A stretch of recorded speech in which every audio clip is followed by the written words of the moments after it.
bahkan kami boleh bersekutu kepada Tuhan. Ampuni segala kesalahan kami, dan karena firman Tuhan yang kami baca malam ini sungguh-sungguh menguatkan iman kami kembali melihat kebaikan-kebaikan Tuhan yang dahsyat yang tidak bisa diberikan oleh manusia siapapun. Di dalam nama Yesus kami berdoa.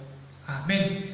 Bapak Ibu Saudara diberkati oleh Tuhan, malam ini kita akan membaca firman Tuhan dari Kitab Ulangan pasal 29 ayat yang kelima.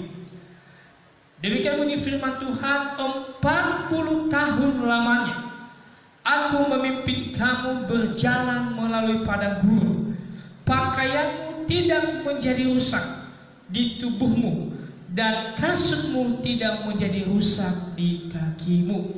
Bapak Ibu Saudara diberkati oleh Tuhan, ini bukti penyertaan Tuhan bagi umat pilihan Tuhan, di mana secara kasat mata mereka menikmati berkat Tuhan yang mereka tidak bisa diberikan oleh siapapun manusia di dalam dunia ini, di mana dikatakan pakaianmu tidak menjadi rusak di tubuhmu dan kasutmu tidak menjadi rusak di kakimu. Ini selama 40 tahun Bapak Ibu Saudara diberkati oleh Tuhan. Ini dahsyat. Ya. Jadi kalau kita melihat baju-baju kita sekarang ini, apa yang kita pakai tidak sampai 1 tahun sudah rusak Bapak Ibu Saudara. Tetapi bayangkan 40 tahun Tuhan memelihara apa yang dipakai oleh bangsa Israel selama mereka berjalan di padang gurun. Penyertaan Tuhan selalu nyata Bapak Ibu Saudara. Soal apa yang mereka pakai Tuhan sediakan, apa yang mereka makan Tuhan sediakan, apa yang mereka butuhkan Tuhan sediakan. Tiang awan, tiang api Tuhan sediakan bagi mereka. Siang malam mereka boleh berjalan Bapak Ibu Saudara. Luar biasa penyertaan Tuhan bagi umat pilihan Tuhan ini. Bapak Ibu Saudara diberkati oleh Tuhan, proses pembentukan Tuhan bagi umat pilihannya ini selama 40 tahun di padang gurun. Seharusnya bangsa Israel mereka bersyukur kepada Tuhan. Apa yang mereka alami mustahil itu mereka bisa lakukan, bahkan bisa mereka capai secara manusia di dalam kehidupan mereka. Dengan apa yang mereka miliki, dengan apa yang mereka mau, Tuhan sediakan Bapak Ibu Saudara. Oleh karena itu Bapak Ibu Saudara diberkati oleh Tuhan Yesus Kristus. Saya yakin dan percaya juga saat sekarang ini pun Tuhan selalu menyediakan apa yang kita inginkan. Tuhan selalu memberikan. Tidak mungkin juga Bapak Ibu Saudara diberkati oleh Tuhan. Apa yang Tuhan rindukan, apa yang Tuhan mau bagi kita saat sekarang ini. Jika dari sisi Tuhan, Tuhan menyediakan semua yang kita butuhkan, Tuhan menyediakan semua yang kita inginkan. Tuhan hanya mau supaya kita memberikan diri kita untuk dituntun oleh Tuhan Bapak Ibu Saudara. Mungkin cara Allah menuntun kita ada kalanya persis seperti bangsa Israel selama 40 tahun lamanya mereka berjalan di padang gurun. Sakit, penyakit, susah, penderitaan yang mereka alami, Tuhan tidak pernah meninggalkan mereka. Ada kalanya juga Tuhan tidak butuh waktu menolong kita. Tidak 40 tahun, tidak 1 tahun, mungkin 1 hari Tuhan juga bisa menolong kita.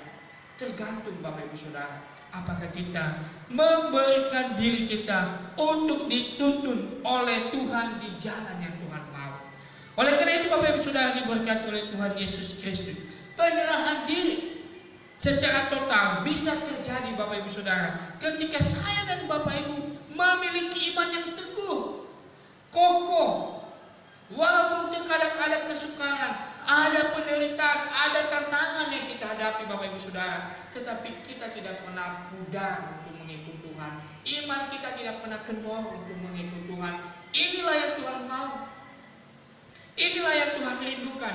Ketika kita mau dituntun oleh Tuhan, kita juga meresponinya dengan iman yang teguh, tidak pernah pudar di tengah-tengah keadaan dan situasi yang sulit. Perjalanan di padang gurun seharusnya mendewasakan iman bangsa Israel, dan ketahanan mereka dilatih selama 40 tahun itu seharusnya mereka sedang dipersiapkan oleh Tuhan untuk siap menempati tanah perjanjian, yaitu tanah Kanaan. Ketika mereka melihat, mengoreksi diri mereka, mengamati diri mereka, dilatih selama 40 tahun di tanah, di padang gurun, seharusnya mereka harus sadar diri. Ini adalah latihan iman, latihan secara jasmani. Ketika mereka sampai di tanah Kanaan, mereka sudah tidak lagi ada rasa ketakutan, ada rasa kekhawatiran. Karena kenapa? Selama 40 tahun mereka sudah dibina oleh Tuhan. Oleh karena itu Bapak Ibu sudah diberkati oleh Tuhan. Sehingga dalam Matius pasal yang ke-25 ayat yang ke-21 Bapak Ibu boleh baca, dikatakan bahwa barang siapa yang setia dalam perkara kecil akan menerima juga tanggung jawab yang lebih besar. Tuhan pasti akan memberikannya. Demikian juga kepada bangsa Israel.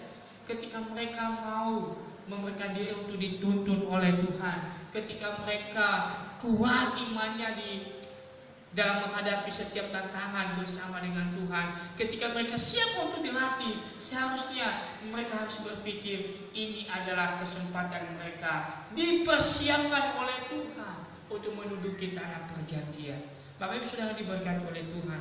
Terkadang juga di dalam kehidupan kita, mungkin kita tidak sama seperti bangsa Israel, dan mungkin juga kita sama. Lebih banyak mengeluh, lebih banyak pasrah, lebih banyak bersungut-sungut ketika keadaan sulit yang kita hadapi. Kita lupa akan penyertaan Tuhan yang ajaib yang tidak bisa diberikan oleh manusia dalam hidup kita. Kita terkadang lalai untuk mengamati kasih karunia Tuhan yang tidak layak kita terima. Terkadang kita mengamatinya berdasarkan ukuran kita secara manusia, sehingga cara pandang kita melihat penyertaan Tuhan beda. Karena kenapa? Karena ukuran yang kita pakai adalah ukuran kita secara manusia. Malam hari ini sebagai hamba Tuhan, marilah sama-sama. Marilah kita sama-sama belajar dari bangsa Israel. 40 tahun. Apa yang mereka pakai, apa yang mereka mau nikmati, Tuhan tidak pernah tidak memberikan bagi mereka. Ini adalah pemeliharaan Tuhan yang sangat-sangat luar biasa. Saya tidak percaya Bapak Ibu Saudara kita pun merasakan hal yang sama. Penyertaan Tuhan ini. Tinggal kita sekarang ini bagaimana kita meresponinya di dalam kehidupan kita. Apakah kita seperti bangsa Israel yang hanya bersungut-sungut, atau justru kita sebaliknya, justru kita bersyukur kepada Tuhan. Sehingga ketika kita bersyukur ada kekuatan. Sehingga ketika kita bersyukur kita melihat anugerah terbesar di balik setiap persoalan yang kita hadapi, di balik setiap pergumulan yang kita hadapi, pasti ada pertolongan Tuhan. Karena janji Tuhan tidak pernah mengecewakan. Demikian dialami oleh bangsa Israel. Tuhan tidak pernah membatalkan janjinya yang sudah Dia ucapkan kepada bapa leluhur mereka. Tuhan selalu menggenapinya. Mari kita bersatu dalam doa. Bapa di dalam surga, terima kasih untuk perenungan firman Tuhan yang singkat pada malam hari ini. Janji-Mu, penyertaan-Mu ajaib jikalau kami melihat, jikalau kami merasakan, kami melihat dengan kacamata rohani kami di hadapan Tuhan. Ampuni jikalau terkadang kami hanya melihat